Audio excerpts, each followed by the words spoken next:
여러분 안녕하세요. 피스 클리닉에서 함께 나누는 건강한 삶에 관한 이야기 시간입니다. 오늘은 한의 전문의이신 잔윤 선생님께서 영양제를 먹을 때 우리가 건강검진이 필요한가라는 주제로 말씀해 주시겠습니다. 선생님 안녕하세요. 안녕하세요. 네.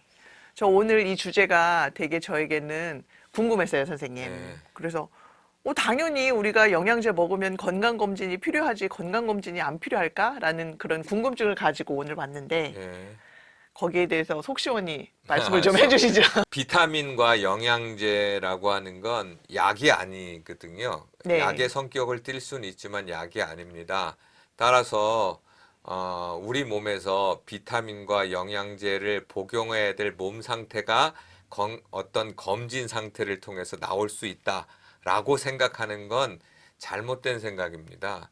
요즘 여러 가지 의료에서 아, 돈을 벌기 위해서 하는 경우가 대부분이고요. 실제로 비타민만 예를 들어서 비타민은 효소거든요. 보조 효소입니다. 네. 그런데 우리 몸에서 보조 효소가 부족해서 일어나는 일을 양방의 지금 과학기술로 정확히 찾아낸다라고 하는 건 거의 불가능합니다. 비타민 D도 그 우리가 혈액 검진을 하면 비타민 D 수치가 나오지만 그 D 수치가 어떤 사람에게는 이만큼, 어떤 사람에게는 저만큼 다 다를 수 있어요. 네. 그런데 그냥 어떤 의학에서는 뭐 30으로 보는 데가 있고 저희처럼 기능의학을 하는 데는 60에서 80을 보는 거 있어요. 정상 그런데 수치를. 그런데 그게 다 달라요. 네. 그러니까 몸을 보는 관점이 다르기 때문에 그런 거거든요. 따라서 어떤 영양제든 아니면 비타민이든 혈액 검사나 어떤 검사를 통해서 그걸 꼭 먹어야 된다, 약처럼 해야 된다는 가정은 잘못된 거고요. 그렇지만 우리 몸이 비타민과 영양제가 필요한 상태가 있을 수 있어요. 그래서 제가 이 주제를 잡은 이유는 비타민을 먹을 때는 자기 몸에 대한 이해가 분명해야 하는 겁니다. 예를 들자면 내가 피곤해서 비타민을 먹고 싶어요. 그래서 그 경우에는 만성 피로가 아닌 그냥 피곤을 위하면 활력을 위한 거잖아요. 그렇게 되면 비타민을 먹을 때 내가 비타민을 활력을 위해서 뭐 3달 정도 먹는 건 괜찮지만 1년을 먹을 필요가 있을까요? 그럴 필요는 음. 없는 거죠. 따라서 내가 비타민을 먹고 일주일 정도 먹었는데 내 몸에 활력이 징후가 나타나지 않아요. 그러면 비타민을 잘못 먹은 거예요. 그럼 그거 끊어야 됩니다. 그냥 계속 먹는 경우가 많아요. 우리 몸은 음식을 통해서 우리가 평상시에 먹는 음식을 통해서 건강을 유지하는 게 가장 건강한 상태입니다. 네. 어떤 약이든 비타민이든 다 음식을 통해서 할 수 있으면 가장 좋은 거예요. 근데 그게 부족할 때 보조로 채우는 개념이거든요. 그런데 보조로 채웠는데도 내 몸이 변하지 않았다? 그러면 당연히 그걸 끊어야죠. 그걸 그렇게 하기 위해서는 내가 비타민을 먹거나 영양제를 먹는 기본적인 목적이 무엇인가를 분명히 하고 그 목적을 달성할 수 있는 방법이 무엇인가를 생각해 보는 게 필요하다는 거죠. 예를 들면 비타민은 저 같은 경우에는 2가지 선택을 하게 합니다. 병을 치료하는 비타민하고 활력을 위해서 먹는 비타민은 차원이 다릅니다. 치료를 위해서 먹는 비타민 같은 경우에는 고용량을 먹게 되고 여러 가지 혈액 검사나 그걸 통해서 몸을 제대로 이해한 후에 그걸 투여하게 됩니다. 네. 그렇지만 활력을 위한 비타민은 측정하는 방법이 달라요. 환자의 말을 먼저 들어보고요. 환자의 생활 패턴을 본 다음에 활력이 필요하면 이 비타민을 먹게 하는데 처음에는 3종류 이상을 먹지 못하게 합니다. 대부분 다 2종류나 3종류를 먹어서 일주일 기간 동안 몸이 변하면 네. 지금 먹고 있는 것이 잘 되니까 그걸 먹으시고 변화되지 않으면 추가하거나 빼거나 하는 작업을 하면서 변화를 시켜요. 그리고 활력을 위한 비타민은 3개월을 먹지 않습니다. 최장 왜냐하면 기간이 3개월. 네. 왜냐하면 우리 몸의 대부분 신체나 피가 바뀌는데 3개월이 걸리거든요. 네. 그래서 그 기간 동안 먹게 한 다음에 또 음식으로 건강할 수 있도록 유도하는 것이 맞지, 그냥 주야장창 1년, 2년, 3년 계속 먹게 하는 그런 방식으로 하는 것은 몸을 오히려 또한 상하게 할 수 있어요.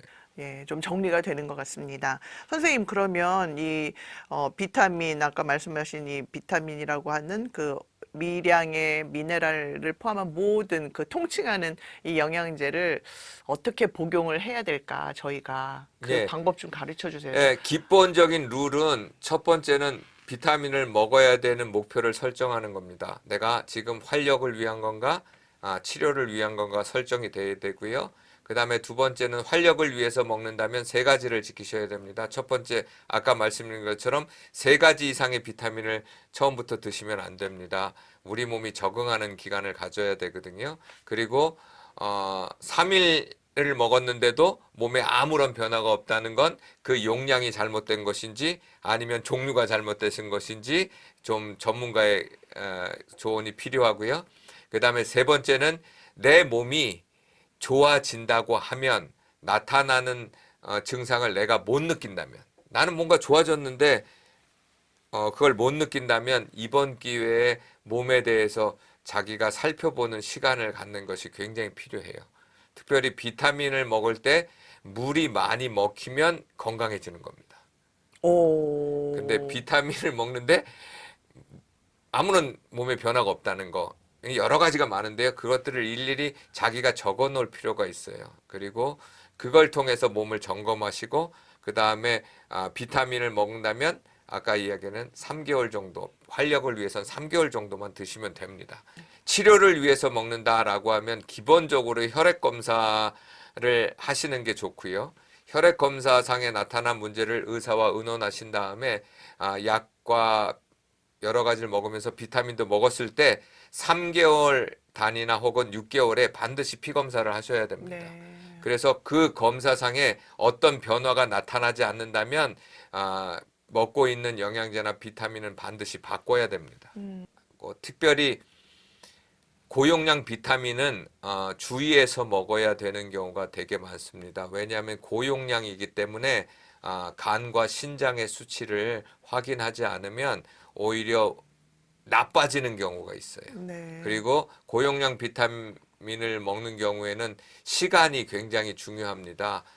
오전에 먹을 거냐, 저녁에 먹을 거냐에 따라 내 수면의 질이 달라지기 때문에 여러 가지 복잡한 문제가 있기 때문에 만약 치료를 위해서 먹는다면 주변에 기능의학을 하는 병원, 한의원에 가셔서 그런 거에 대한 점검들을 해가면서 드셔야지 효과를 볼 수 있지 못합니다. 그리고 치료의 경우에는 혈액 검사나 여러 가지 검사를 통해서 다음 단계로 나갈 때 줄여야 될 비타민하고 늘려야 할 비타민이 달라지기 때문에 그런 문제들에 대해서도 생각해 보셔야 합니다. 네. 그리고 올바른 비타민의 복용은요, 항상 비타민은 우리 몸의 효소이기 때문에 오전에 드는 것이 좋습니다. 하루 오, 종일 활동에 사용되도록 해야 되는 것이고, 요 근래에는 자꾸 문의가 오는 것 중에 하나가 주사를 맞는 경우가 많이 있어요.